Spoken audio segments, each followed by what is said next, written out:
Welcome back to another episode of the Easy Button Leads podcast, soon to be Easy Button Real Estate podcast. I'm your host, Cole Ruud-Johnson. Our other host, Tucker Merrihew, is not with me on today's show. Today, I'm probably more excited that I have been in a long time to film and bring you this episode. And really what I'm diving into, you guys, in today's show is building from scratch a $3.5 million real estate business. I took my real estate business, HelloPad, at 19 over the course of a couple of years from $0 to $3.5 million. And I know that blueprint very well. I teach it our clients, build their business on that blueprint with our products. And I'm going to talk about that today. So without further ado, let's get right into the show.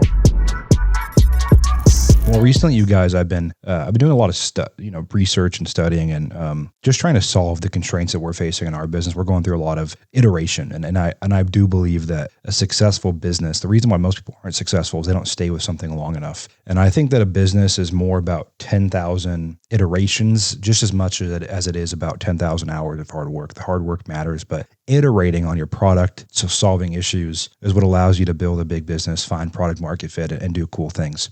You look at Marriott. Marriott started as a root beer stand. You look at American Express, which started as a mail delivery company on horseback. You look at Samsung, which started by selling noodles. I mean, those are extreme examples of iteration. And I think we all can take lessons from that and focus just as much on iteration as we do on being right the first time. And I talk to a lot of investors and agents in my life every single day, and so many of them are wondering why they can't get to where they want to go. And one of the quotes that I've been using a lot on social media is that it's not because they're failing, not because they're not smart enough, or not talented enough, or not hardworking enough, or not personable enough, but oftentimes just because there's too many ways to succeed, and they never can stop chasing the woman in the red dress. They never can stop chasing that golden object, and they never do the time and the seat required to get really good at something. And you don't get rich in your first couple of years in real estate. Like, if you want to build wealth and make real money, yeah, you can do some deals. You can even do some big deals. But if you want to build wealth and you want to build a sustainable real estate business, what I call building your dream business, not being a hustler and building a prison, it takes a lot of time, and there's no way around that. And today I'm going to go through my journey, how I built the $3.5 million from scratch. And before I get into that, one of the most important things, I think, a couple of things have been very impactful for me recently that I've realized. One, I'm advising on most of my one-on-one clients. I work with a couple one-on-one clients often. One of the things I advise them on is having an office. And I know work from home has become a big thing during COVID, but having even like a WeWork space you can go to, I've found has made the people I've recommended that to way more productive. So recommend that. And so we're going to get into the episode, guys. Today, going way back, I never really wanted to be in real estate. Like I never was fascinated with houses and flips and design. Like, I wasn't the person staying up late watching the flipping show. I grew up in an entrepreneurial family where my brother was self-employed, my mom was self-employed, and every time I wanted to make money, I'd do something entrepreneurial. I would go run a basketball camp. I would go and coach a basketball team, but I've never had quote unquote a real job. I've never submitted a job application and gotten paid a W-2. Like, I've never done that. And I think that looking back on the beginning of my journey, while I was able to build what I was able to build, is because I kind of walked to the beat of my own drum. And for you guys out there, you kind of have to be a weirdo to be in business. If you're trying to build a business, you're trying to make your own money, you're trying to walk in a different path than most people, which isn't better or worse, it's just different. You can't listen to a lot of them because a lot of your family, I remember when I dropped out of school, I came home for the summer. All my friends came home for that summer, and every car ride was, man, like you're really making a mistake. And it was hard to ignore that, especially at the beginning when you don't see the paths, and really the paths only line up retroactively. So it's very hard to see how all the dots are going to connect looking forward. The dots only really connect looking back. And that is something that's one of the tribulations of running a business, is a lot of times you're making leap of faith after leap of faith, and you're living in that uncertainty. You're living in that valley of despair. And that's a framework I want to start this with. So when I was starting my journey chasing that first deal, you go from informed optimism to, wow, this real estate thing's going to be awesome. I found my way to be self-employed. Then you go to uninformed pessimism, which is, whoa, this is way harder. My first deal is taking way longer. My first hire is way more difficult. My first lawsuit's way more stressful than I thought. And then you end up in the valley of despair. And that's where I ended up after about 4 to 6 months of chasing my first deal. My first business partner, Paul, was a running back at the University of Washington and dropped out. And we were just cold calling in my parents' upstairs bedroom trying to find our first deal because we saw some guy post a $50,000 check on Instagram.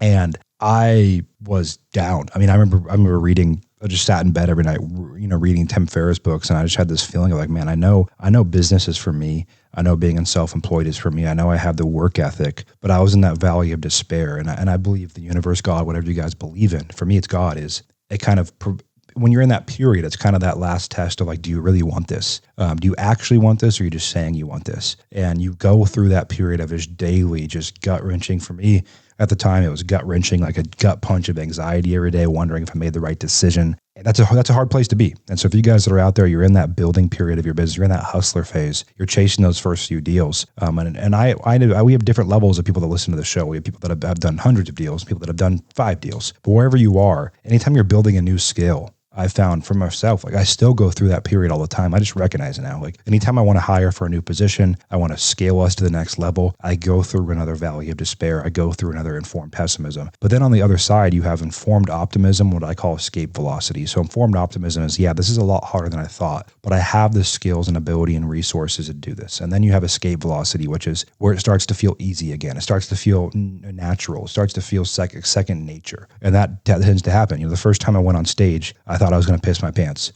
The last time I went on stage, I loved it. Didn't even put together a presentation, just like spitballed for 2 hours. And there's dozens of presentations. There's dozens of times of me speaking on stage in between that. But that's the natural progression of doing something that's uncomfortable at first. So my early years of not liking real estate turned into doing a few deals. And typically what happens after you do a few deals is you start to ask yourself, well, how do I keep doing deals but have to do less, quote unquote, wearing every hat in the business? And so what I did, like most people do, is I went and hired, but as most people do their first few hires. And I've worked with family offices, right, that have tens of millions of dollars of capital and have no idea how to hire a salesperson. So if you're struggling to hire, that is not something that is second nature. Right, hiring and learning what a good hire looks like. You only do that by having a lot of people who you have to hire and fire, who come and go. That's the reality of it. Like you don't just wake up and listen to a podcast, read a book, and understand. Yeah, you can understand the tactics, but 90% of any skill in business is reps, time in the seat, punches in the face, not tactics. So yeah, I can go learn the tactics from a book, and Manager's Handbook. If you guys are trying to hire and build a company operating system, the Manager's Handbook is an incredible one.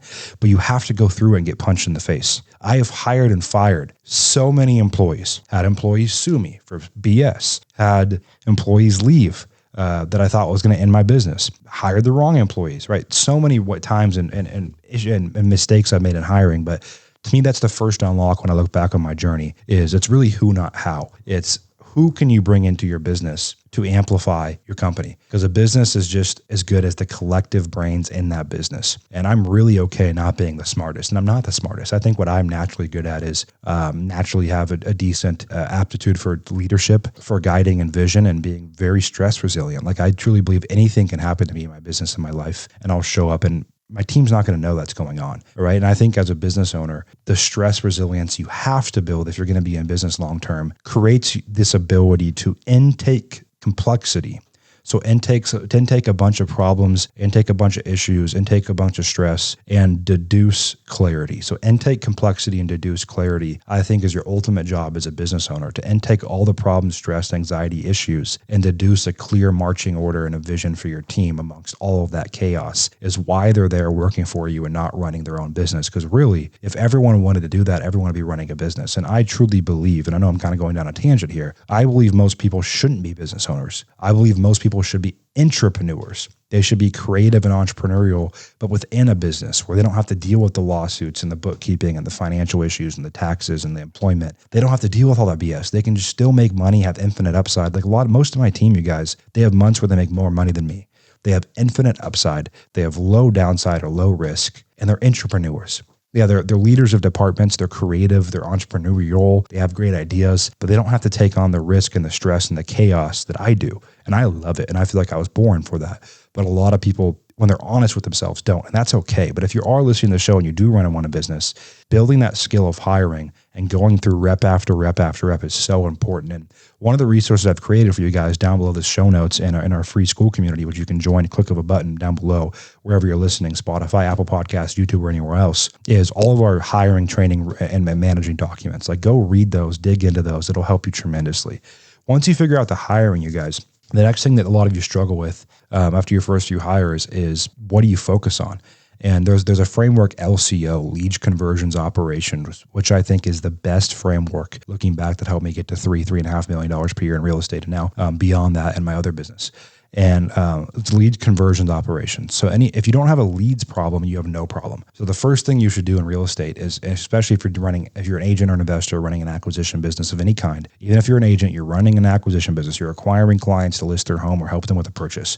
The reality is that if you do not have leads, if you don't have an overwhelm of leads, you don't have any other issues. And so you need to create an overwhelm of leads for yourself. How do you do this? Well, as I've advised a lot of people on this, the first one is paid marketing channels. So cold calling, texting, mail, pay-per-click, Facebook, SEO, right? There's a lot of radio ads, TV ads. There's a million different paid acquisition channels, paid client acquisition channels. You then have organic. So that's your brand, social media, JV deals. That can be going to events, right? You're building a brand and deals come to you that way.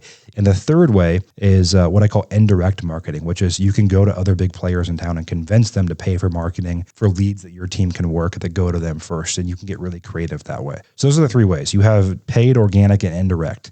Those are the three ways to really start scaling your lead flow. But if you do not have a lead flow problem in real estate, you don't have any problem. So create an overwhelm of leads for yourself. And trust me, life and business gets a lot easier as you do that.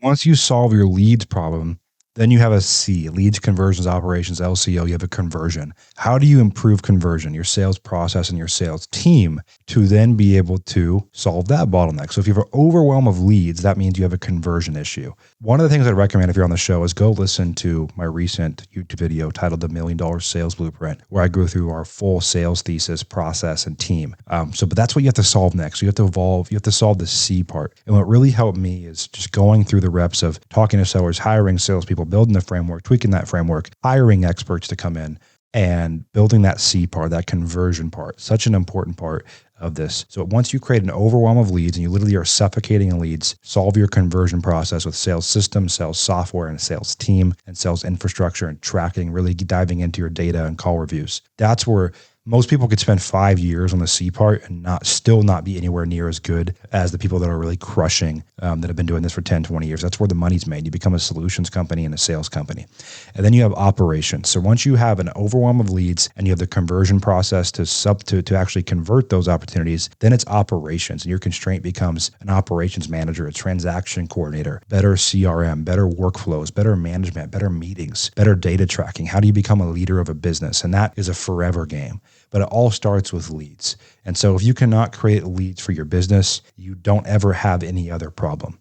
And yeah, things come up. But generally speaking, create a leads issue for your business, create an overwhelm of leads, then solve it with conversion, then solve it with operations. And I've built my whole brand, my whole company, my whole the products I built aren't courses. They're helping people solve those things. That easy button, what you get is, you get leads from us. But really what you get is a handheld instruction and guidance and implementation on conversion and operations. Because if you don't have those two parts, you're never going to grow a real estate business and become a real estate professional. You're always going to be a hustler stuck in a prison chasing that next deal. And that is not a fun place to be. So leads, conversion, operation. Last thing I'll leave you guys with in this show, which isn't panning out to be as long as I thought because I was able to bring these thoughts into pretty concise points, is business is a game of being firm on end state. And so if you know you want to build a $500,000 a year profit machine that's delegated, amazing. Be firm on that end state, but flexible on how you get there. A lot of people quit or chase golden objects because it's the middle ground that they think should look different than it is. They think it shouldn't involve so many nights of frustration and stress and anxiety. They think it shouldn't involve lawsuits and employee issues. They think it shouldn't involve losing money on some deals. They think it shouldn't involve just gut punch after gut punch. That middle ground, be flexible on how you get to your end state, but be very religious and tied to and convicted about your end state. And as I work with more entrepreneurs and investors and agents, one of the things I realize, you guys, is that diversification is a lack of conviction. It's probably the favorite quote. I think about it 30 times a day. Diversification is a lack of conviction. If you are truly convicted about something, you would not be diversifying. If you truly knew that the business you're in right now could get you where you want to go, or if you're an agent and an investor, I want to be honest with you guys, there are house flippers that make $10 million per year. There are real estate home builders that make $10 million per year. There are wholesaling companies that make $10 million per year. There are real estate agents that make $10 million per year. If you are going to be okay with $1 million, $2 million, $3 million in take-home income, you're probably already in a model that can do that. And I'm not saying never iterate. What I'm saying is eventually you have to choose something and marry it. Much like in relationships, like the reality is there's 8 billion people on the planet. There's probably someone out there that you could point to and go, man, on paper, that person may be better for me. Believe it or not, there's 8 billion people. That's infinity people. Same thing there's an infinite amount of exit strategies, opportunities, AI this, tech that. You have to eventually marry something and become convicted about it. And that is where you build wealth, because that is where you're in the seat long enough to build an actual business, to build actual systems, to have the reps, to have the bruises. One of the main reasons that old vets in business, 50-year-olds, 60-year-olds, don't take something that a 21-year-old says very seriously most of the time isn't because they're not talented enough or not hardworking. Or for myself, when I was 21, I'd done a lot of deals. The reason that a 60-year-old wasn't going to come take advice from me is because it's almost impossible to have the wisdom that I need to build the business that I wanted or that he wanted, because of the fact that 21, 6 years ago, I just hadn't been in business long enough. And I hadn't got punched in the face long enough. And I hadn't learned all the lessons that you can only learn with time, because I hate to tell you guys, you cannot learn to ride a bike at a seminar. You cannot learn to run a business in a book or a podcast. And so many of you guys are on this carousel of mental masturbation. You're on this carousel of information. You're on this carousel of gurus and masterminds and coaches and programs and YouTube videos. And that is not going to get you where you want to go. Being uncomfortable, getting punched in the face, losing money, losing sleep, wondering if you're going to make it is what builds. It's the juice of gods that builds the internal resilience and conviction to build a meaningful business. And being an entrepreneur, running a business is incredibly difficult. And I preface this whole conversation with most people shouldn't do it. Most people could do it. Most people will be much happier as an entrepreneur or buying rentals while working their W-2. If you stayed to this point, I appreciate you. Again, below this video, if you want to get started in our free school community with hundreds of other agents and investors, hundreds of resources, 2 live calls per week, and more being added weekly, click the link below. If you want us to start delivering you leads for you and helping you solve the LCO puzzle, you can click the easy button link below this video as well. Until next time, wherever you listen, Apple Podcasts, Spotify, anywhere else, YouTube, leave a review. It means the world. We grow only by organic methods, and you telling your friends, family, and coworkers about this podcast. And until next time, you are only one deal away.